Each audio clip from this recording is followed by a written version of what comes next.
Oi, pessoal! Bem-vindos a mais um episódio do canal Impulso. A entrevistada de hoje é Lícia Souza, fundadora da WeImpact, a primeira venture builder dedicada a mulheres fundadoras de startups. Ao longo da entrevista, Lícia vai nos contar por que decidiu empreender, por que em seu negócio decidiu dar apoio a mulheres e quais as perspectivas para 2021. Não esqueça de nos seguir no Spotify, YouTube e no Instagram @BEImpulso. Vamos lá?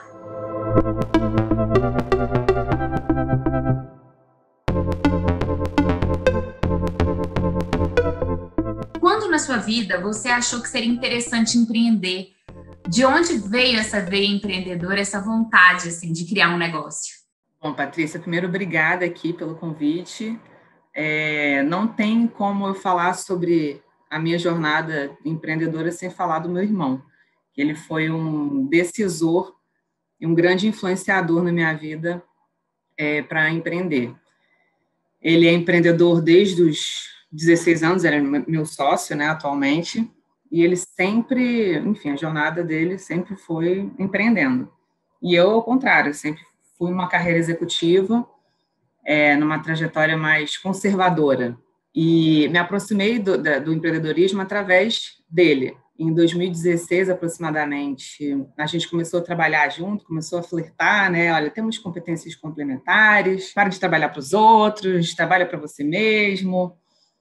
Então, foi muito nessa linha, né? Através do incentivo dele e do convite, e até de ver a trajetória de sucesso dele empreendendo, né?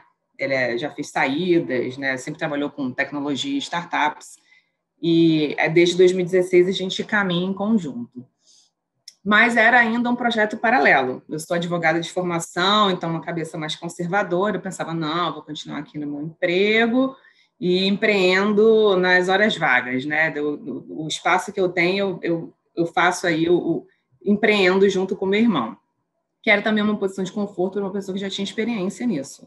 Só que em 2018 eu engravidei. Eu senti que a minha carreira executiva ela sofreu um abalo. Eu estava muito bem posicionada na empresa que eu estava, eu trabalhava já há quase 10 anos nessa indústria, mas as coisas mudam. Mudam não só da relação da empresa com você, mas também o que você quer para a sua vida, né? É um mix de coisas, né? Não é uma coisa unilateral, a empresa passou a me tratar assim, assim, assado. Ainda tem um caminho muito grande, né, da iniciativa privada com a maternidade. Isso é um caminho que precisa ser explorado, melhorado e descortinado. Mas eu também refleti muito se aquele modelo, né, de estar empregada e, enfim, super workaholic, saía 10, 11 horas da noite na empresa, se aquilo ali poderia continuar, né, com a maternidade. Foi quando eu refleti, eu falei, acho que agora é o momento de eu mudar tudo. Agora vou ser mãe, empreendedora, maternidade é empreender, né? Então eu virei essa chave efetivamente quando eu estava grávida ainda, e aí decidi ficar totalmente dedicada aos meus próprios negócios. E foi assim esse meu caminho para o empreendedorismo. A WeImpact ela é uma venture builder que ela investe em startups lideradas por mulheres. Após o investimento, ela faz o desenvolvimento dessas empresas, né? Como? Através de conhecimento específico, de conexões. A gente conecta grandes corporações que a gente tem na nossa rede aqui na WeImpact. Então, a ideia é a gente dar acesso a capital financeiro, mas também a capital estratégico intelectual. E a gente tem a pretensão, né, de cobrir toda a jornada de investimentos e toda a jornada de empreendedora. Como? Através de conexões. A gente faz tickets iniciais aqui, a gente investe até mais ou menos R$500 mil, faz o acompanhamento, prepara essa startup para o próximo round de investimento, né? E a gente já tem conexão um fundo de venture capital, que é o WeVentures, que é o primeiro fundo da América Latina que investe exclusivamente em startups lideradas por mulheres. Então, a gente pensa aí na jornada empreendedora, mas também na jornada de investimentos, que muitas vezes está atrelada a essa jornada empreendedora. Às vezes não, mas quando opta por buscar investimento externo, a gente quer cobrir e dar esse acesso através das nossas conexões. Como é que começou o Impact, né? É aí que vem do meu início aí de flertar com o empreendedorismo.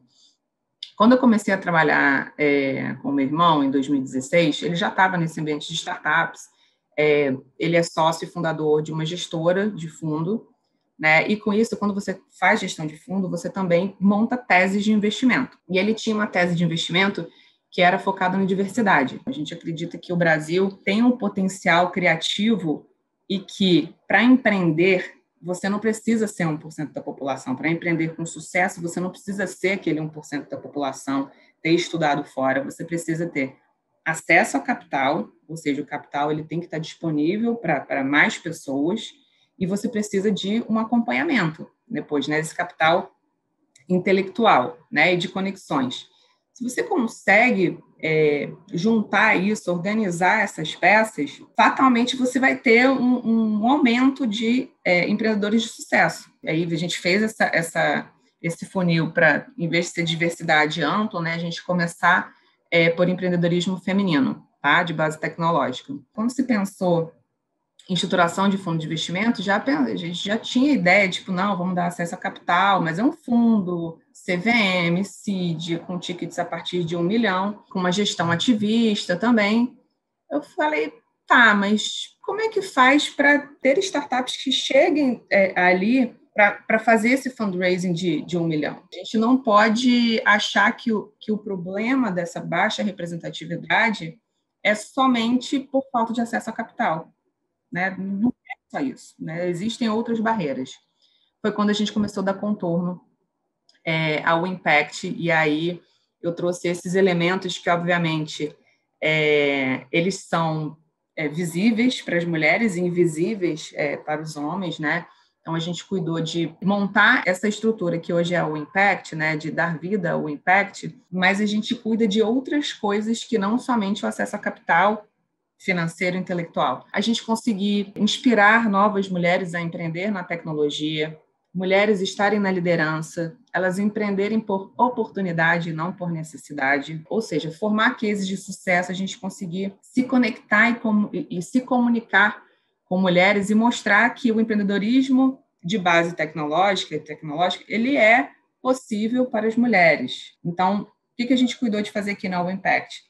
A avaliação dos investimentos é feita por mulheres. A gente sabe que tem vieses. Homens investem mais em homens e mulheres investem mais em mulheres. Então, a gente tem esse viés também. E esse é um dos grandes problemas hoje do ambiente de venture capital, que ele é majoritariamente masculino. Então, você acaba tendo menos oportunidades de mulheres estarem num páreo ali, né, de conseguirem, primeiro, chegar ali. E, do outro lado, tem um homem também, assim, majoritariamente homens, avaliando esses negócios e não se identificam, né? E é um olhar diferente, o olhar feminino é um olhar diferente. E aí a gente deu esse contorno ao Impact, que é justamente para tornar o ambiente mais favorável para essas mulheres empreenderem em tecnologia, além das atividades de investimento, né? Tradicionais e de venture building, né? Acesso a capital intelectual, desenvolvimento de portfólio, mas esse olhar de dar voz, amplificar essas vozes, entendeu? Colocar essas mulheres em posição de destaque, seja para elas serem mais valorizadas, mas também para servir de inspiração para outras mulheres. Como que foi, assim? Como é que foi esse começo, esse susto, essa adaptação? Como é que está sendo esse 1 ano? A Impact, ela nasceu na pandemia. O fato da gente ter sido obrigado a estar em casa e transformar tudo de maneira digital, passar tudo a ser digital, nos deu a possibilidade de sair também daquele eixo clássico, né? Rio-São Paulo, Santa Catarina, São Paulo, de startups. Até porque a gente está trabalhando totalmente digitalmente, né? Tudo remoto. Então, isso com certeza foi um grande acelerador, foi um reforço para o que a gente buscava, né? Isso facilitou, e isso realmente entrou no nosso DNA, e a nossa proposta é efetivamente deixar, assim, perpetuar isso. É a gente dar acesso a startups do Brasil inteiro, tanto que o nosso processo de busca e seleção, ele é feito por chamada pública, você se inscreve no site, então não precisa ninguém, você não é uma indicação e tal, é aberto efetivamente, e a gente não tem nenhum tipo de critério de elegibilidade que inclua a localidade da startup. Pelo contrário, a gente preza pela solução apresentada, pelas características de escalabilidade, sem levar em consideração aonde ela está. Então, nesse aspecto, foi muito positivo para a gente, né?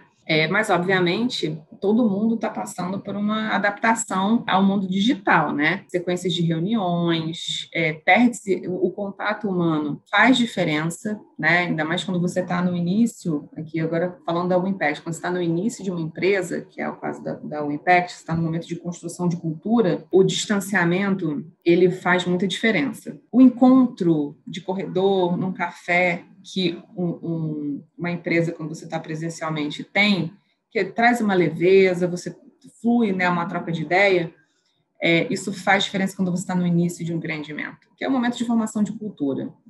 E não existe uma boa prática, de como é que você inicia uma empresa, uma cultura de empresa remota. Normalmente você passa, depois de uma cultura e processos bem estabelecidos, a fazer a manutenção disso, e aí consegue optar por trabalho remoto, né?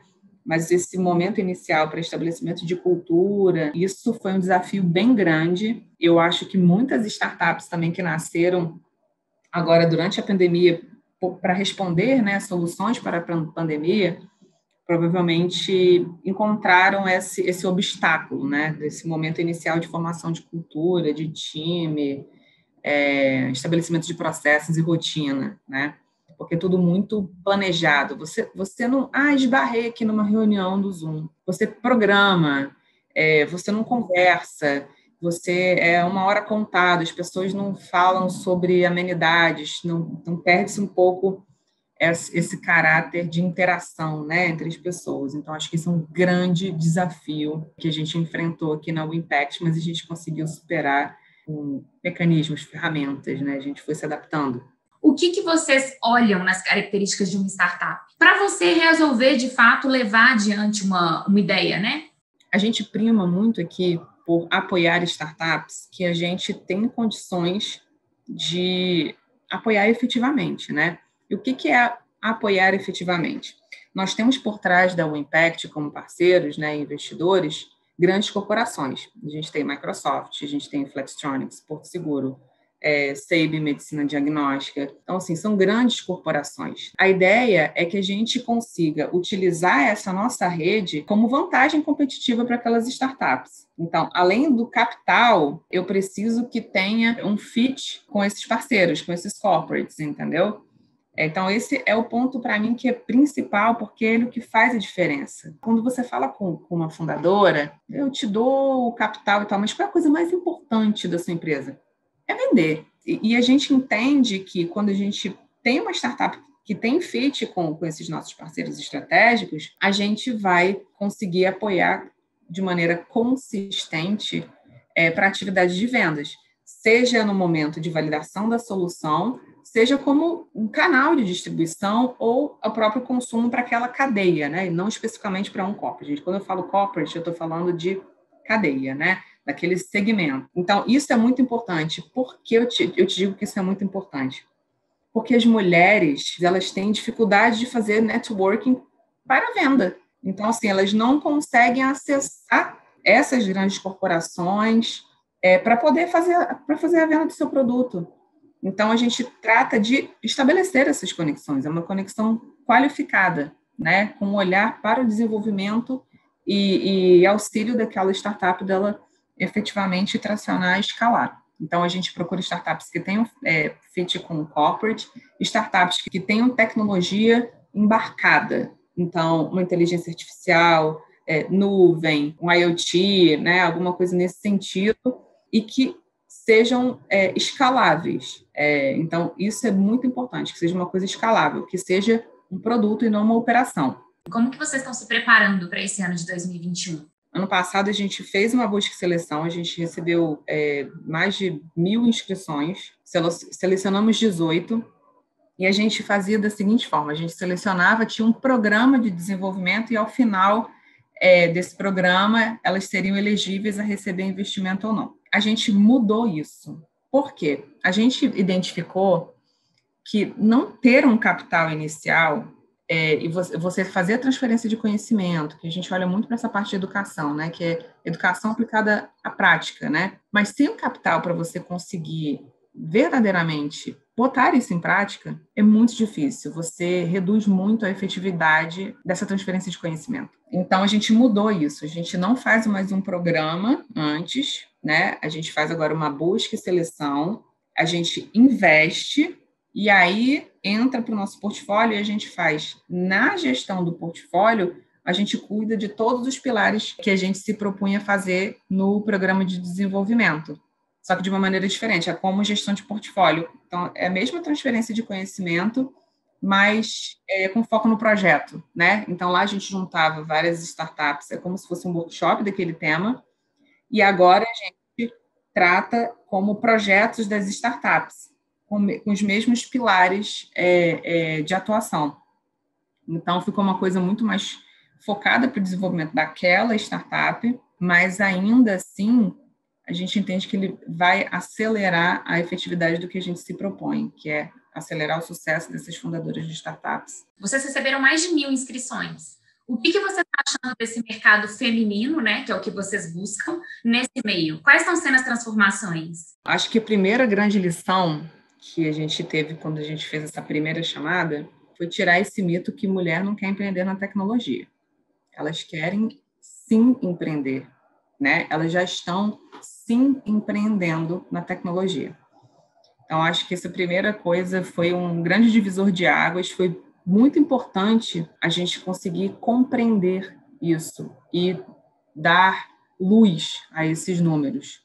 E foi isso que a gente fez. A gente deu luz, a gente deu visibilidade para esses números, tanto para os nossos investidores, para as empresas que nos apoiam, mas para as próprias mulheres, né? Então, acho que isso foi muito importante até para a gente, enquanto validação de negócio, né? Outra coisa que eu acho que muito interessante, agora um dado que eu vou trazer para você das nossas inscrições. A gente recebeu mais de 1.000. Cerca de 70% eram startups em ideação, ou seja, com o desejo de. Isso foi super relevante e a gente assumiu um compromisso de dar um retorno para essas startups que estavam em ideação. A gente fez um programa especial, mesmo já depois de decidido que a gente ia fazer primeiro investimento, depois fazer acompanhamento de portfólio. Nós fizemos 3 meses de workshop com essas mulheres que se inscreveram, com itens iniciais, né? Então, assim, para você começar a organizar, fazer o planejamento dessas, né? Tentar estruturar essa ideia. Então, a gente fez uma série de workshops, assim, extra hours mesmo, tipo, de noite, e foi super bacana, porque várias mulheres quiseram participar e deram depoimentos, enfim, que foi muito transformador, porque você começa a enxergar uma luz no fim do túnel, você começa a esclarecer, né? Esse ambiente de startups e de venture capital é muito termo, é tudo muito confuso, tem aceleradora, tem dinheiro de P&D, tem fundo, tem no seu... Então, assim, é confuso e muitas vezes você não sabe nem por onde começar. Então a gente tratou de trazer temas importantes para elas se organizarem e darem aí os próximos passos, né? Então, foi bem interessante. De aprendizado que a gente teve de 2020 foi essa corroboração dos números, então isso foi super legal. E essa questão que a educação ela é importantíssima, mas para o empreendedorismo, ela precisa estar associada a um capital, sim. Então, isso foi a nossa virada de chave.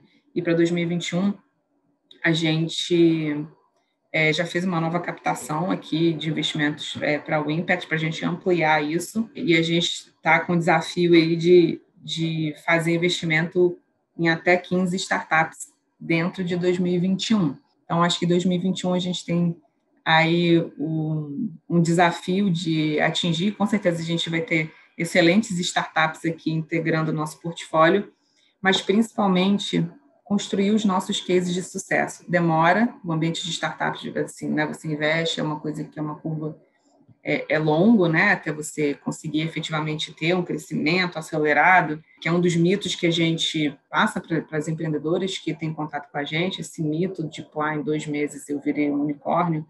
Isso é uma exceção, né, então a gente faz esse elemento de expectativas. Então, fazer esses cases de sucesso, a gente conseguir se mobilizar estar em espaços como esse aqui para a gente amplificar, né? A gente conseguir chegar ao conhecimento de mais pessoas, mais mulheres e seguir a nossa jornada aí de acelerar a transformação do ecossistema de startups, trazendo mais mulheres, tanto para startups quanto para investir. Lícia, muito obrigada. Acho que deu para tratar algumas coisas importantes, né? Deu para falar um pouco da sua jornada, dos seus objetivos. Tem alguma coisa que você queira acrescentar?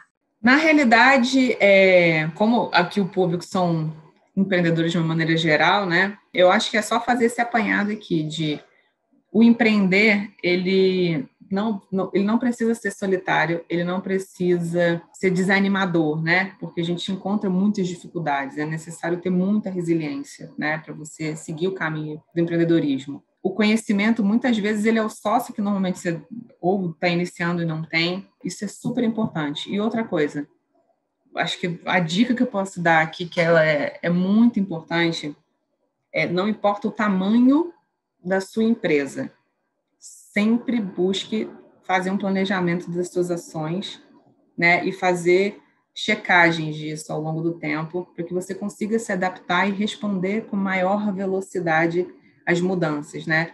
Acho que esse é um grande legado que a pandemia deixou para a gente. Imagina, em março, se alguém estivesse fazendo um planejamento, não, eu vou esperar o final do ano para olhar as minhas métricas. Então, assim, a orientação a dados, ela é muito importante. Usem isso a seu favor para conseguir reagir mais rapidamente e buscar conhecimento sempre para evoluir.